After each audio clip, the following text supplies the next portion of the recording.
오늘 한국 증시 숫자만 딱 보면 그냥 조금 올랐네 싶으실 거예요. 코스피가 11.72포인트 올라서 3,857.78. 이렇게 마감했으니까요. 그냥 소폭 상승했구나 하고 넘어갈 수 있지만 아닙니다.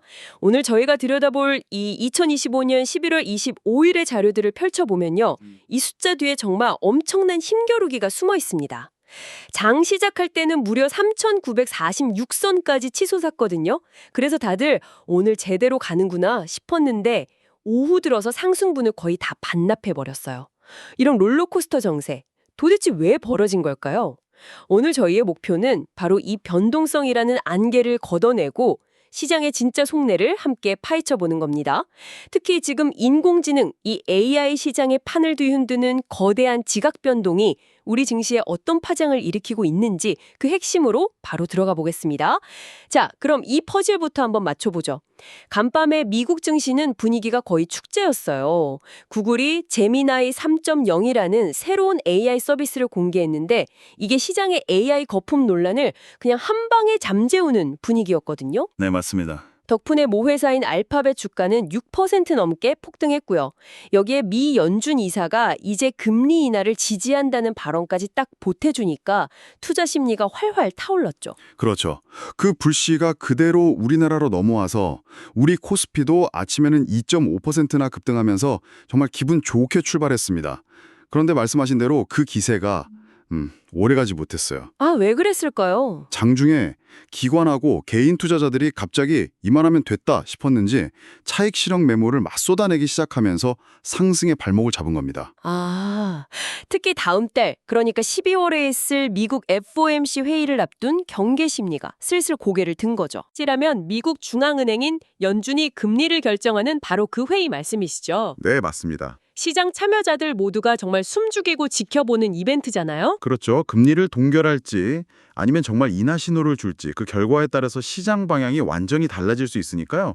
그러니 투자자들 입장에서는 일단 현금을 좀 챙겨두고 지켜보자 이런 심리가 작용한 겁니다. 그렇군요. 여기에 환율 문제도 빼놓을 수가 없어요. 환율이요? 네, 오늘 달러 대비 원화 환율이 4.7원 내리면서 1,472.4원으로 마감하긴 했지만 여전히 1,400원대 후반이라는 건 외국인 투자자들 입장에서는 꽤 부담스러운 수준이거든요. 원화 가치가 아직 너무 낮으니까요. 환율이 높으면 외국인들은 주식을 사도 나중에 달러로 바꿔갈 때 손해를 볼 수 있으니 좀 몸을 사리게 된다 이런 거군요. 바로 그겁니다. 실제로 데이터를 뜯어보면 되게 재밌는 점이 외국인들이 코스피 현물 시장에서는 3거래일 만에 주식을 사들였어요. 그런데 코스피 200 선물 시장에서는 오히려 팔았거든요. 그건 무슨 의미죠? 이건 장기적으로는 한국 시장이 괜찮을 것 같긴 한데 단기적인 변동성은 일단 피하고 싶다는 아주 복잡한 심리를 보여주는 대목입니다. 한마디로 기대감과 불안감이 아주 팽팽하게 맞선 하루였죠. 알겠습니다. 그러니까 시장 전체의 분위기는 기대와 경계가 뒤섞인 말 그대로 줄다리기 양상이었군요. 그런데 이 거시적인 흐름 속에서 현미경을 딱 들이대보면 정말 흥미로운 일이 벌어졌습니다. 바로 반도체 대장주인 삼성전자와 SK하이닉스의 운명이 극명하게 엇갈렸다는 점인데요. 보통은 같이 가거나 같이 빠지잖아요. 네, 그렇죠. 삼성전자가 2.69%나 오르면서 10만 전자를 향해 달려간 반면에 SK하이닉스는 아침에 상승세를 다 까먹고 결국 0.19% 하락으로 마감했습니다. 이건 정말 흔한 일이 아닌데 도대체 무슨 일이 있었던 걸까요? 이 지점이 바로 오늘 시장의 핵심을 관통하는 가장 중요한 단서입니다. 한마디로 AI 반도체 시장에 게임의 룰이 바뀌고 있다는 아주 강력한 신호탄이 터진 거죠. 게임의 룰이 바뀐다? 네, 지금까지의 공식을 한번 생각해 보세요. AI 시대의 절대 강자는 엔비디아였고 엔비디아의 그래픽 처리 장치, 즉 GPU가 AI 연산의 두뇌 역할을 독점해 왔습니다. 그렇죠. GPU는 원래 게임 그래픽 처리하려고 만든 건데 수많은 계산을 동시에 처리하는 능력이 뛰어나서 AI 학습에 딱 들어맞았던 거고요. 정확합니다. 그리고 그 강력한 두뇌, GPU가 데이터를 막힘없이 처리하도록 고속도로를 깔아주는 역할을 한 게 바로 HBM, 고대역폭 메모리였습니다. HBM? 네, 기존 D램을 아파트처럼 수직으로 쭉 쌓아서 데이터가 오가는 길을 어마어마하게 넓힌 특수 메모리죠. 이 HBM 시장의 최강자가 바로 SK하이닉스였기 때문에 엔비디아 GPU 시대의 최대 수혜주로 꼽혔던 겁니다. 엔비디아와 SK하이닉스는 정말 뗄 수 없는 한 팀이었던 셈이군요. 그랬었죠.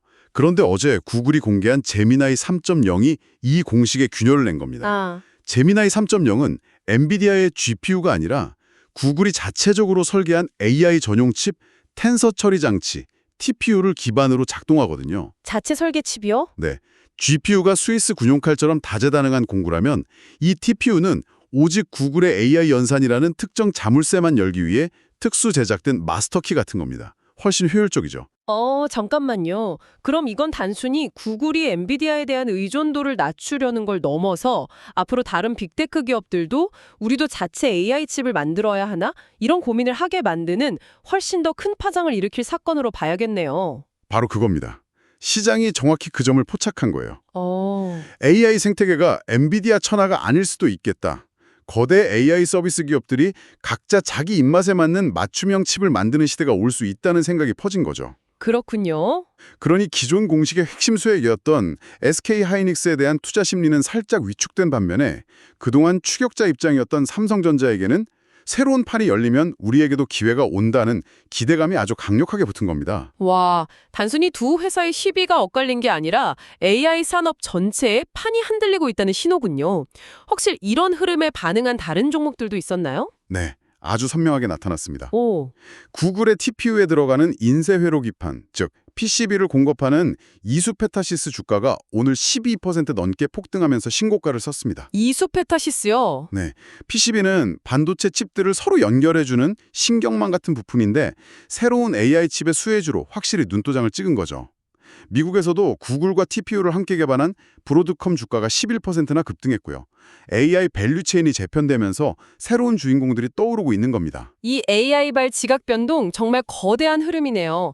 그런데 오늘 시장에는 이것 말고도 투자자들의 심장을 철렁하게 하거나 또 환호하게 만든 개별 종목들의 드라마도 많았습니다. 특히 인접 분할 후에 다시 상장한 삼성바이오로직스는 이틀 연속 급락하면서 우려를 샀는데요. 네, 오늘 삼성바이오로직스가 9% 넘게, 그리고 분할된 신설회사인 삼성에피스홀딩스는 무려 23% 넘게 하락했죠. 23%요. 엄청나네요. 이건 사실 기업의 가치에 문제가 생겼다기보다는 좀 기술적인 요인이 큽니다.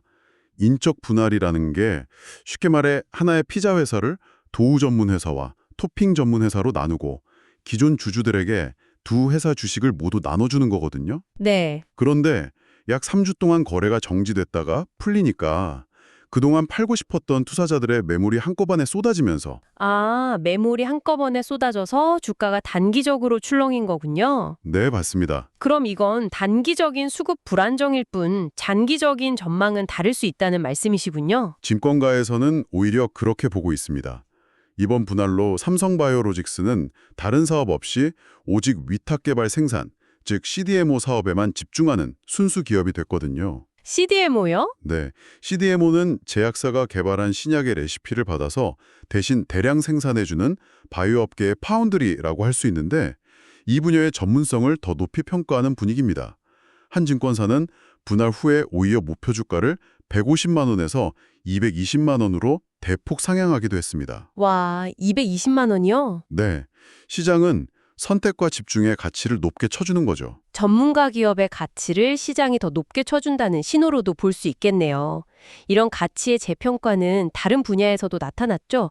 로봇 관련주인 HL만도의 약진이 정말 무섭던데요. 맞습니다. HL만도는 하반기에만 주가가 26% 넘게 올랐는데 이건 시장이 HL만도를 더 이상 단순한 자동차 부품 회사가 아니라 미래 로봇 기술 기업으로 보기 시작했다는 증거입니다. 현대차 그룹이 로보틱스 분야에 대규모 투자를 선언하면서 그 핵심 밸류 체인에 있는 HL만도가 재조명받고 있는 거죠. 특히 로봇의 근육과 관절 역할을 하는 핵심 부품, 액추에이터 기술력이 부각되고 있습니다. 액추에이터요? 그게 뭔가요? 좀 더 쉽게 설명해 주실 수 있나요? 네. 액추에이터는 전기 신호를 받아서 실제 움직임을 만들어내는 장치입니다. 인간의 뇌가 팔을 들어라 명령하면 근육이 수축해서 팔을 움직이는 것처럼 로봇의 관제 시스템이 명령을 내리면 액추에이터가 모터와 기어를 움직여서 관절을 돌리는 거죠. 그렇군요. 정밀하고 강력한 액추에이터 없이는 휴머노이드 로봇은 그냥 마네킹에 불과합니다. 바로 이 핵심 기술력을 HL만도가 가지고 있다는 기대감이 주가를 끌어올리고 있는 겁니다. 그러니까 HL만도의 사례는 기업이 가진 내재적인 기술 가치를 시장이 새롭게 발견한 경우군요. 그런데 이렇게 기업 내부의 가치를 끌어올리는 것뿐만 아니라 아예 외부에서 기업을 흔들어서 가치를 끌어올리려는 움직임도 아주 거셌죠.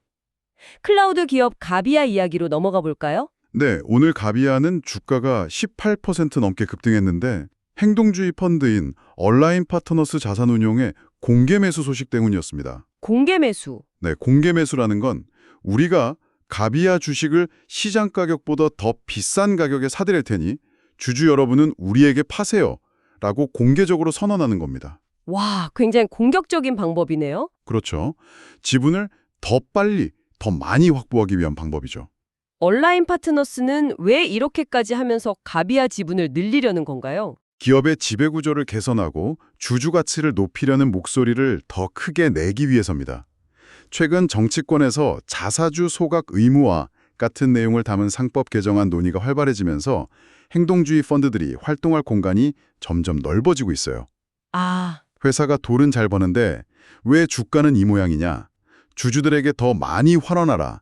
이런 요구가 앞으로 훨씬 더 거세질 거라는 걸 보여주는 상징적인 사건입니다. 정말 흥미롭네요.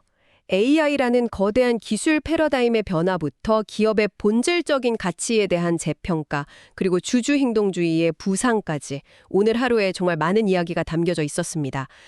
자, 그럼 이 모든 상황을 종합해 볼 때 투자자들이 가장 궁금해할 질문을 던져보겠습니다.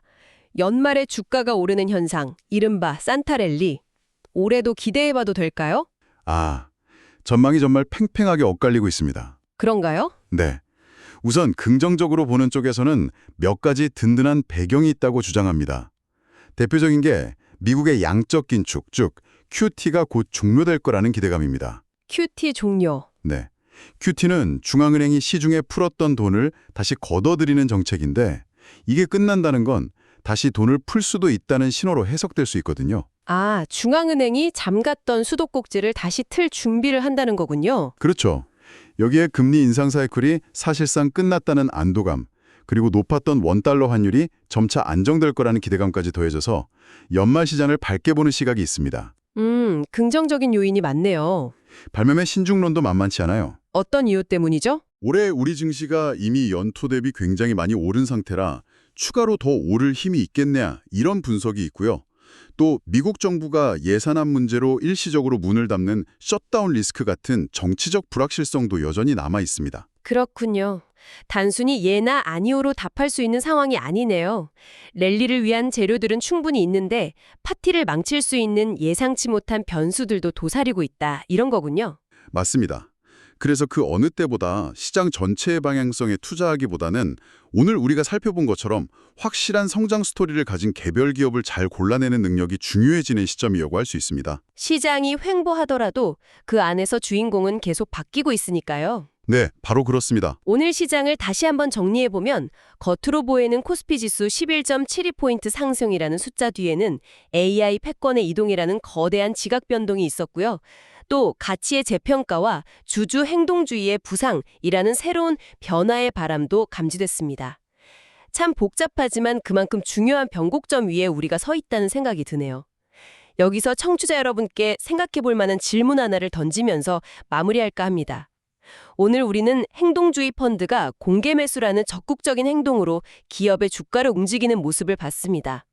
만약 여기서 더 나아가서 기업이 사들인 자기 주식을 의무적으로 소각하게 하는 법안이 통과되고 주주들의 목소리가 지금보다 훨씬 더 커진다면 우리가 알고 있던 한국 기업들의 경영 방식과 가치 평가의 기준은 근본적으로 어떻게 바뀌게 될까요?